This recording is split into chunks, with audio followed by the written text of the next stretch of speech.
Welcome everyone back to the arena. Today we have another guest, Austin Becker. Austin is a professional skier, podcaster, creative director, and entrepreneur. He is also a mental health advocate, which, as you all will come to hear, is inspired by his own mental health challenges, his own mental health journey, if you will. So, first of all, thank you, Austin. We appreciate you being here. Second of Yeah. all, who is Austin Becker? Whoa, that's a loaded question. I get asked that quite often, and I never really have a clear answer. And I think that has been an effective part of my journey of really finding out who Austin Becker is. Austin Becker is all of the things you just mentioned: a skier, a podcaster, creative director, entrepreneur. And I don't think that those things completely define me. I think a lot of people get defined by their work, and that's who they are. And I think I'm a much broader, in depth person than just what I do for work. Um, Well, let me ask you this. Austin, Why you have a shirt on for those that can't see that says I'm here for you, and you have a hat on that says I give a fuck about mental health. So, yeah, why is mental health so important to you to the point where you are repping it? Now, maybe it's your brand, but beside that, like, why are those things so important to you? yeah, they're important to me because this is a long ignored topic that I think needs to be brought to the forefront. I have spent the better half of my life going after one thing: being the best possible skier, getting on podiums, competing on the stage. When I started my business, I need to be the best marketing agency, all these things. And at the end of the day, none of it matters if my mental health is not at the top of its game and I'm not focusing on my mental health. Like, none of these other things can happen. So, to give you a little background of who I am and how I ended up wearing a shirt like this, wearing a hat like this, and then launching a clothing company around it. You never think you're gonna like. I used to wear I wear the same types of shirts. Go to therapy. Never in a million years did I think I was gonna be wearing that shirt. Exactly. Yeah. So we can go all the way back, and I'll make it quick. I grew up in a little tiny ski town in Big Bear Lakes, California. Um, I actually grew up in Lake Arrowhead, which is the town right next to Big Bear. Most people know Big Bear because it's a big ski area in California. So I always tell people, oh, I'm from Big Bear, but I'm like 20 minutes down the road. So I was born and raised there. Skiing is a major part of the culture: lake life, mountains. And I had, from what would look like on the outside, a very normal childhood from a upper middle class family. And from the outside looking in, everything was figured out. I had a really rough childhood, actually, littered with abuse, and that abuse finally came to the forefront, which then led to years of being in and out of court systems, you know, putting my abuser behind bars. And what looked like a normal childhood was not. I, Can I ask you who the abuser was, or maybe if you want to keep that private, that's fine. And what oh, type yeah, of totally. Yeah, so I was sexually abused from the age of 6 to like 12. My brother, my older brother, who's like everything to me, he's 13 years older than me, was home from college and walked in on the act essentially.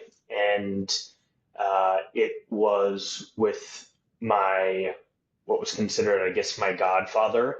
Um, Master Manipulator was a longtime friend of my parents. Uh, And never in a million years did my parents think this was happening. I think for a long time I blamed my family for not finding out sooner. Like, yo, it's right in front of you. Like, please, someone. And I was so manipulated that I thought I was the one in the wrong, that I was the one that was going to end up in jail because I was doing this bad act. And that was through intense manipulation, obviously. And uh, so when everything kind of came to the forefront when I was 12, I didn't know what to do. I think I was looking for negative outlets, started smoking weed and using various drugs in middle school and when I was like 13 years old while this was all happening, and pretty messed up to be like a 12-year-old and you have opposing lawyers like grilling a 12-year-old on how they were sexually abused. That is, yeah, it's not cool. And I think that really has shaped me into the person that I am today in terms of being an advocate, not only for people in the world of mental health, but in the world of sexual abuse, trauma, things like this, because it was a huge part of my life. It still is a huge part of my life today. That's not something I can just throw under the rug. I think for a long time that was the answer. We can just put that under the rug. It's fine. It that doesn't have power over me, and it did. It had a lot of power over me. And through really good therapy, I was able to accept it for what it is. I can't change the past. Nobody can change the past. And it's a part of my life today. It will always be, but I can continue to live my life in a positive manner and not let it have power over me. It's funny. My dad sent me this the other day, and I'll share it with you guys. My dad, for a very long time, when I was homeless on the streets, addicted to drugs, he would send me these things called Thought for Your Day. And the thoughts for my day, he ended up putting into a book and gave it to me for Christmas years later, but 10 years of Thoughts for Your Day, 365 a year. And he sent me one the other day that really stuck with me. He said, "You can forgive someone without welcoming them back into your life.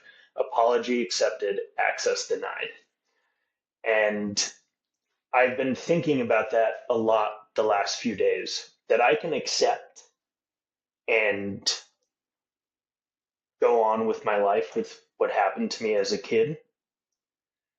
I can forgive, but not forget. And I don't have to welcome that person back into my life by forgiving them. Access is 100% denied, but I can forgive them. And that was something I didn't understand as a kid. All these therapists saying you have to forgive them, you have to move on from this. And I never understood that as a kid. Like, what do you mean forgive? I can't forgive this person. That is an important thing. And I've learned that through years of working in the mental health field, that forgive, not forget. So, And when you, what types of feelings accompanied this part of your life, this part of your story? Meaning, from what I've, first of all, we appreciate the vulnerability. From what I've heard from other people that have been sexually abused, there's often, I mean, depending on the situation, there's lots of shame, like I should have done something about it, and maybe other types of feelings. So, what for you, like, what types of feelings arose as a result of that experience? What were you kind of struggling with? You said it had power over you without you kind of realizing it at times. So, maybe just give us a little bit of insight there. yeah, I think when I was young and not really understanding how to process feelings, I think a lot of what I was feeling was shame. That's the number one feeling, was shame, because I was so manipulated to think that I was doing something wrong, that even when everyone in my circle is saying, no, you didn't do anything wrong, like, please don't feel that way, I couldn't knock that feeling. And as I mentioned, the throwing it under the rug, that's what I did for a long time. And it would rear its ugly head in interesting ways. And I use that term because I will never forget, I had a therapist when I was probably like 13 or 14, like a year after everything kind of came to light. And I overheard her talking to my parents. They're like, I can't get through with him. He's not allowing me in. He's not talking about anything. He just sits there, and it's I'm trying my best. They were sending me to all these different therapists, but she said it may not be affecting him majorly right now, but I promise you it's going to rear its ugly head someday. And it did. And the way that it reared its head was not shame. It was pretty severe trauma and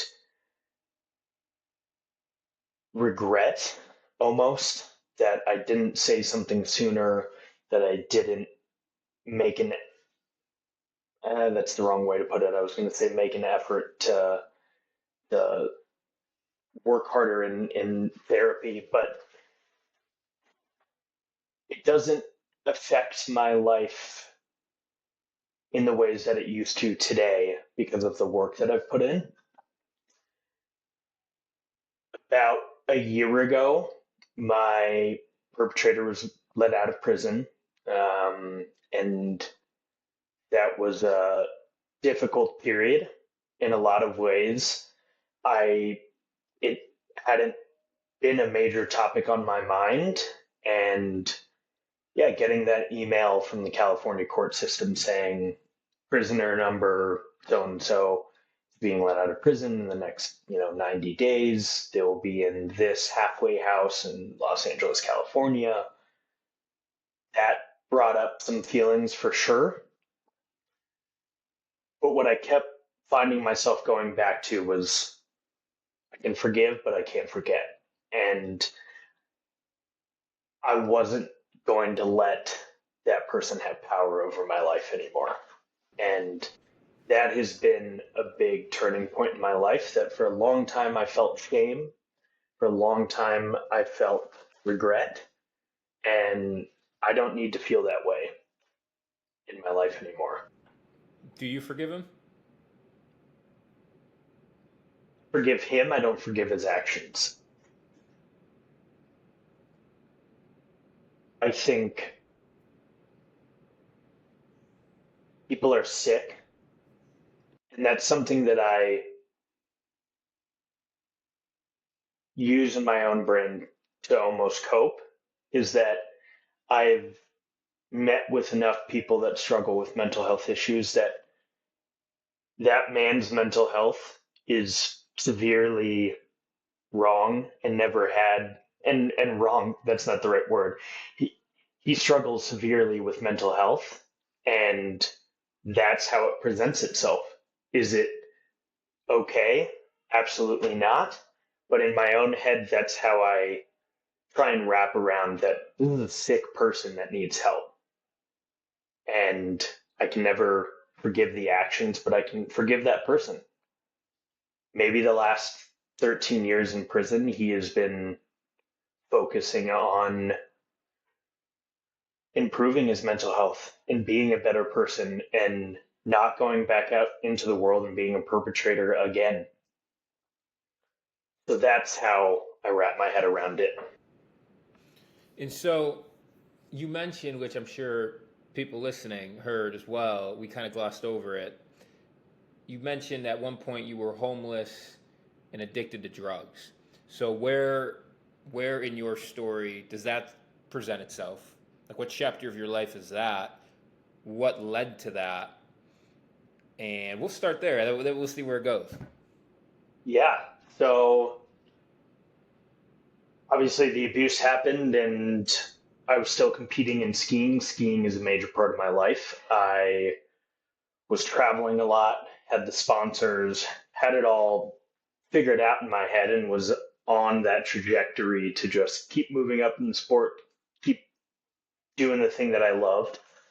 In 2016, I was on a trip in Park City, Utah. I was a student and athlete at CU Boulder here in Colorado, and I flew out to Salt Lake um, to ski with some friends over spring break, and had a couple too many beers, and it was the last day of my trip, and over rotated a flip from about 30, 40 feet in the air and landed directly on my neck.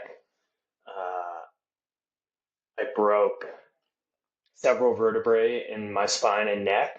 I had T2 through T6 fused in my thoracic spine, and my whole life changed. I had to relearn how to walk. I had to go through countless physical therapy appointments and relearning how to do everything, let alone get back on skis. And that was also when I was introduced to Oxycontin.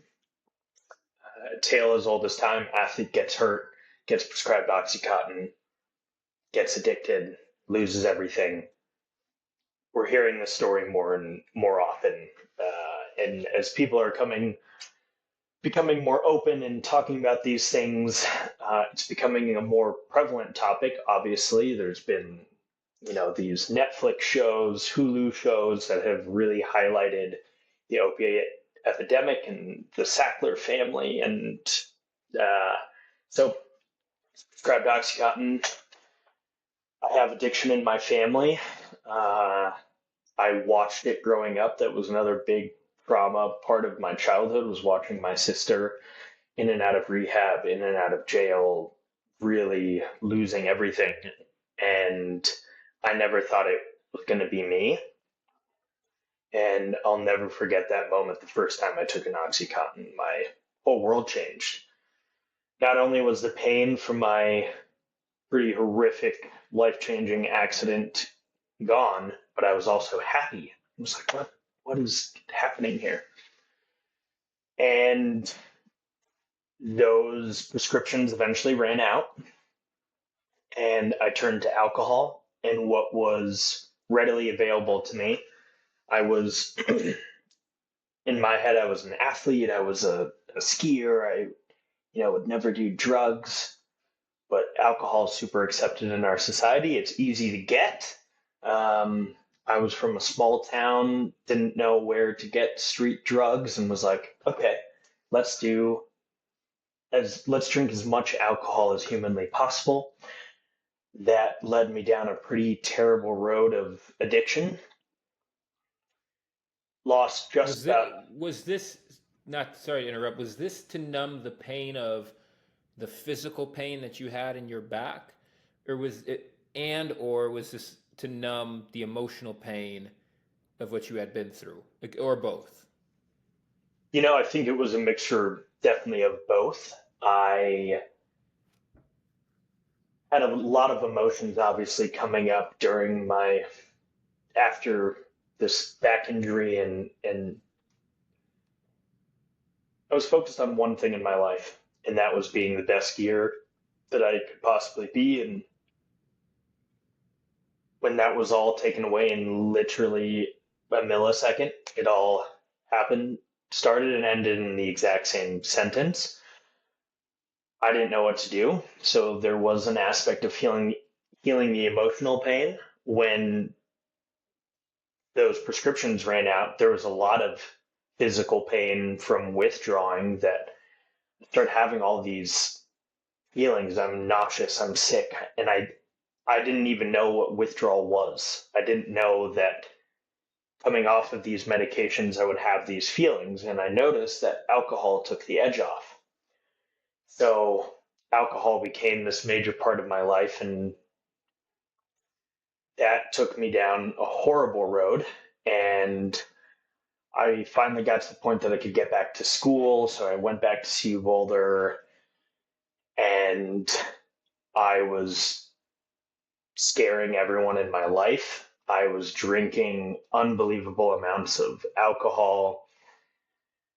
People started talking about cocaine, crack, all these other drugs. Start doing these other drugs, and I'm getting hooked to this, as I like to call it, my trash bag. I didn't really have a drug of choice. It was all what I'll get high on what you have. And to think that 2 years prior, I'm like living the dream, I'm traveling, I'm skiing, I'm doing all these things, and now I'm saying yes to everything. Oh, I've got this. Great. Yeah, let's do it. Let's drink it, let's smoke it, let's snort it. Doesn't matter. It was unimaginable to me, and I had lost sight of who I was,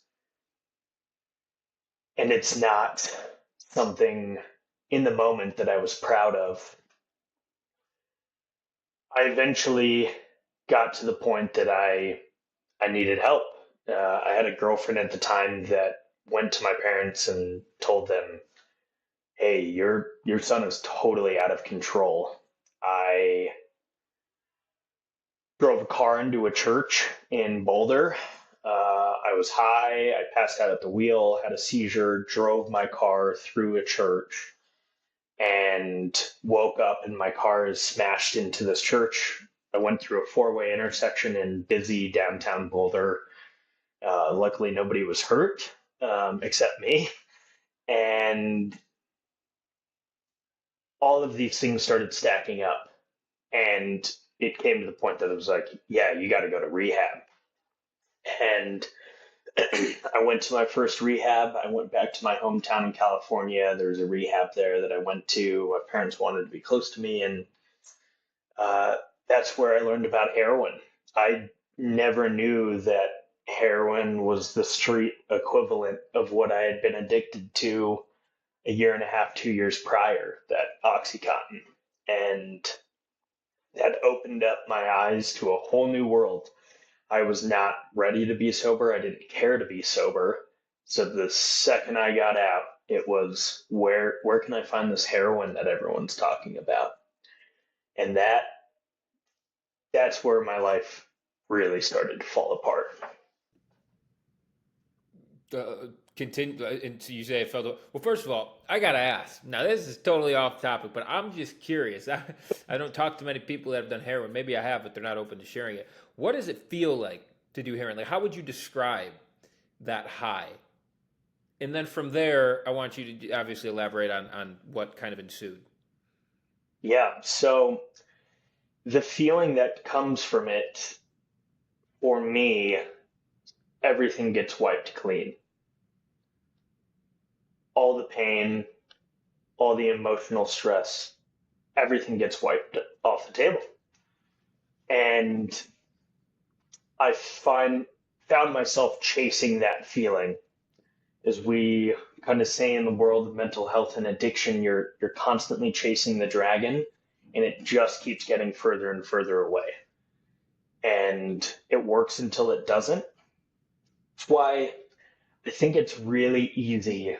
You live in a city, I live in a city. When you're walking down the street, you'll see someone that's clearly on fentanyl, meth, some sort of drug, and 98, let's say 98, 99% of the population looks at the person and is initially maybe scared. They're like, oh man, I gotta walk on the other side of the street. Like, this is scary. Totally understandable. Someone is like in a manic episode from drugs. I look at that from a place of compassion, and it's like, man, that person is really struggling. I think what people don't understand is that no one wants to be addicted to drugs. Nobody. I have spoken to thousands of drug addicts over the years. Nobody wants to be living under a bridge. Nobody wants to be addicted to drugs. Nobody wants to struggle with mental health. But when you're out of options, drugs at the time feel like the best option. And nobody is just doing heroin to do heroin.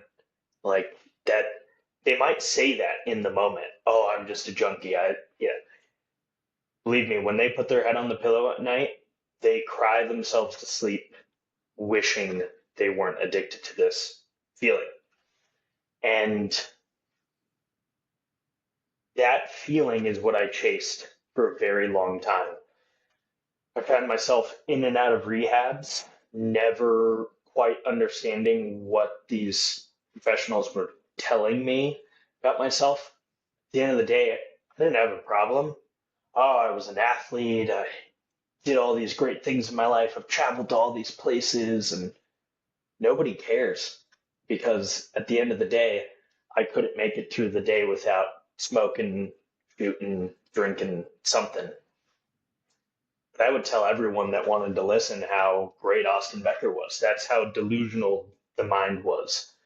And as I chased that feeling, the solution got further and further away.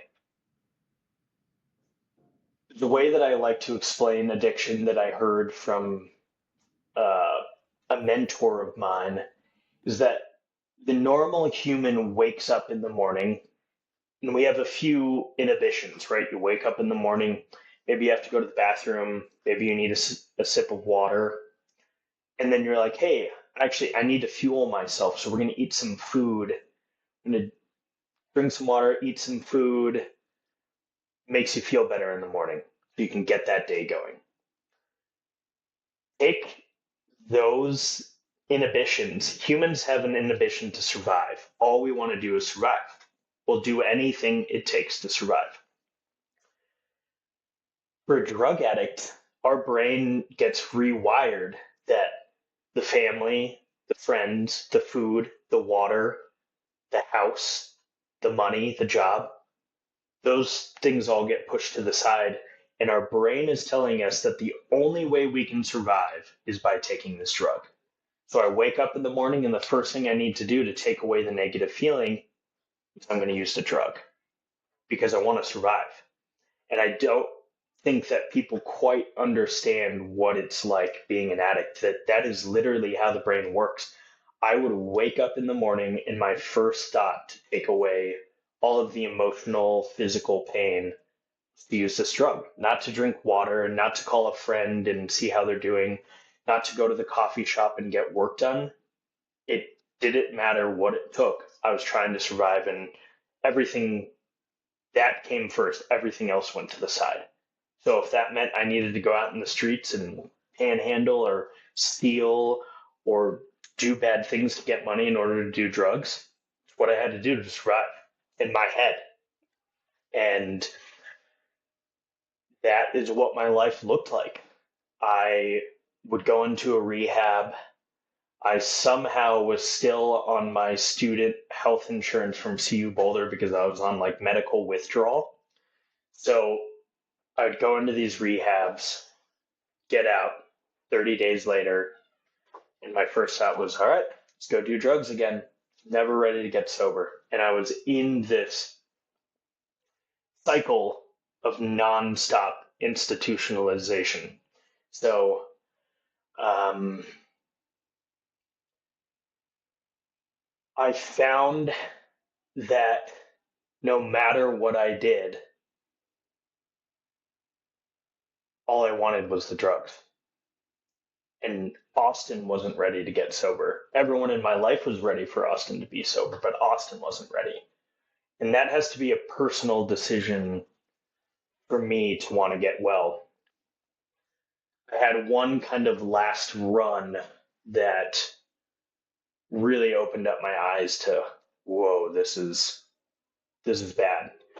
I had flown to Portland, Maine. I had lost everything in Colorado. Uh, I went When to you a say lose everything, just for the like for the listeners, what does that mean? family, friends, money, job. I was out of options. Uh, I had it had reached a turning point that basically everyone in my life was like, "This is your last chance." I was living in Steamboat Springs, Colorado. I had finally put together like 6 months of sobriety. I got kicked out of my sober living for smoking cigarettes. It's like a tobacco-free program. I finally felt like I had started to get my life together, and when I got kicked out, it was like, oh, what's the point? So I went back to drinking. I got a call from my aunt who lives here in Colorado. My only close family in Colorado. My family is all over the East Coast in California, and she calls and says, "I know about this program in Portland, Maine. We have a family friend that went there. I don't think your family really wants to talk to you. You have burned every bridge. I'm giving you one last shot. I will help you get your stuff together, and I'll get you on a plane to Maine." And I took her up on that offer. I made the decision to get on that plane, and I also made the decision that over those 3 plane flights, 2 layovers, that I was going to drink 32 double jacks and cokes. So that's 64 shots of alcohol, which for the everyday human, you would think, Jesus, like 64 shots of alcohol. That wasn't even scratching the surface of taking away the shakes and everything. That was like borderline. I was drinking about a handle a day at that point. Um, and that was a bit of a turning point. I showed up in Maine. I made it through almost the entire admissions process of this rehab without them knowing I was intoxicated. That's how strong my tolerance was. I'm getting checked into the rehab, and the owner of the rehab gives me a hug and says, "Welcome to Foundation House." And then he looks at me and says, "My God, you smell like the bottom of a barroom floor. I can't let you into this program," because it was like an extended care. This is where you go after rehab. You're supposed to be like 90 days sober or so. They sent me to Boston to go to a detox, and was there for one day. Had a girl in there that said, "Hey, I know where to get heroin in Boston. You want to go on a run?" It's like, great idea. So I left there, ditched her, hopped in an Uber, and decided to live on the streets. I had money and was making the decision to live on the streets so that I could support drug use. I was like kind of hopping in and out of hotels and like Airbnbs, and then that eventually stopped, and then I just found myself on the streets and doing horrible things with horrible people, getting robbed at gunpoint, guns pointed down my mouth, stealing money from me. And I say that because that's how deep addiction can take you. I'm a pretty normal kid from a upper middle class family in California that kind of on the surface had it all the opportunities. I had a family that was supporting me in all this, and then I found myself with sitting in a basically a crack den with a gun in my mouth. And if I didn't give him what he wanted, I don't know what would have happened. That's how deep this can take you. And I say all that because there's still a massive stigma around mental health and addiction. People never quite understand what an addict goes through, what goes through their brain. And living on the streets in Boston opened up my mind to a world that I didn't want to go to the next level in. I knew I was at a turning point in Boston. Um, I spent every second of every day planning how I was going to end things. I had pulled the SIM card out of my phone. Nobody could get a hold of me, family, nobody. Um, I was either dead or gone in my family's eyes, and um, yeah, I reached a turning point, and it was either end things or call my one lifeline that I think purposely in my head for a long time, never using. My best friend in the world that I grew up competing in skiing, and her dad was my coach for many years. He was a professional skier on the U.S. ski team. He was in recovery for a very long time. They're family to me, and that was a lifeline that I never used. And I think in my head because I knew that was going to be the last call that I ever make, and if it didn't work out, then that was gonna be it. Um, so I made that call, and my dear friend Brianna Fox answered. She said she was living in Portland, Oregon at the time. I'm as far away from Portland, Oregon as you can physically get in Portland, Maine, Boston, and she said you need to get on a flight right now to Portland. And so I flew to Portland, Oregon. I showed up, and I was a shell of myself, and little did I know I was getting intervened on. In my drug addict brain, I was like, oh, I'm just going to go out there and start, it'll be a new beginning in Portland. I never really thought I was going to get intervened on. And did. Her dad drove 24 hours straight from my hometown in Southern California and said, are you ready to get sober? And I said, absolutely not. He said, great, we're going to get you sober. And that's exactly what he did. I tried to jump out of the car. I booked multiple flights along the journey from trying to jump out of the car and then get on a flight to get away from them. Um, they basically locked me in the car and gave me a shot of vodka every hour on the hour so that I didn't have a seizure and die. Um, I was like deep in delirium tremors, full visual hallucinations, full body shakes, head to toe. I hadn't showered. I was a shell of who I was, and they got me back to Portland, Maine.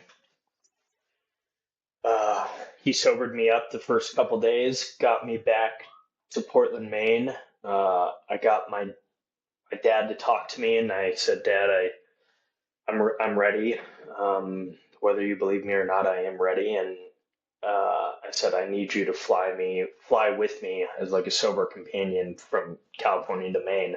I want to go to that program because I think it's going to change my life. And he agreed, and I gave him my phone, my wallet, everything, so I didn't have access to buy any booze on the flight or anything. And I toughed it out, threw up every second, and I made it back to Portland, Maine, to that program, and started my journey of recovery. And I was in that program for 19 months. Um, Totally changed my life. I learned to have fun in sobriety. I started getting back to skiing and got in the gym and re-strengthening my back from the injury, and it was a life-changing experience. For anyone, males, it's a male-only program. I'm not paid to say this in any way. Foundation House in Portland, Maine is the most incredible program I've ever been to. I went to 22 programs in What my about tenure. this one stood out? The ability to have fun in sobriety. I think a lot of programs are very rudimentary in the way that they say we're going to be based around the 12 steps of Alcoholics Anonymous. You're going to come in, we're going to lock you down, we're going to put you in front of a lot of people with a lot of letters after their names that have never lived the life of an addict. Every All the way up to the COO of the company, which is now a large company, the COO of the program is an alumni of the program. Every single employee of the program, including therapists, alumni of the program. There's a few women, like facilitators and therapists that work there that aren't alumni of the program, but they understand it. It wasn't coming from a place of a textbook. all of the advice and the love and the programming was based around a literal on the streets mentality of understanding what it's like to be an addict. What And was my the what therapist, was what was the hardest part of getting sober for you? physical in the beginning, obviously, is horrific. I don't wish that on my worst enemy. Getting over those first 90 days is, if you can make it past the first 90 days, keep going. Also, looking myself in the mirror and what I had become was I didn't look in the mirror the first 5 months. I couldn't look myself in the eyes. Um, Truly diving deep into my childhood abuse, which was a major part of drug use that was fueling a lot of drug use for a long time. That was also incredibly difficult. And then facing the facts of what I had destroyed over my run. That that was arguably the hardest thing, was looking at the trail of destruction that I had left, the people that I had hurt, the physical, emotional damage that I had created. I was a wrecking ball and nothing was getting in my way. Facing the music was tough. Was there any particular moment or person that you had to apologize to or hold yourself accountable towards that was particular that stands out as like particularly challenging? My parents, for sure. Um, all of my immediate family was really difficult. Um, Something that people in recovery do that is a major mistake. If anyone is listening to this that's trying to get sober and be in recovery, everyone tries to jump to the amendments part of their recovery first. I'm fixed. I'm 60 days sober. Why don't you trust me? Come on, love me, trust me. I'm 60 days sober. I got it all figured out. I didn't have it all figured out. If you're 60 days sober right now, I'm sorry you don't have it all figured out. I don't have it figured out, and I'm 7.5 years removed from that. I'm nowhere close to figuring it all out. People try and jump to those amends early, and there's no grounds to them. There's no reason for those people to trust you. And I think that's what was most difficult for me in the beginning, was like, listen, it's for real this time. Don't trust you. And that was particularly hard with the family. But it's like you keep trying to get them to trust you, and they don't. And that takes a long time. That doesn't happen in 30, 60, 90, 120, 150 days. That takes years of rebuilding of trust. And that was really difficult for my brain to be wrapped around. Was there anything that they said to you in any of those moments that was like particularly resonant for you that just really stuck with you?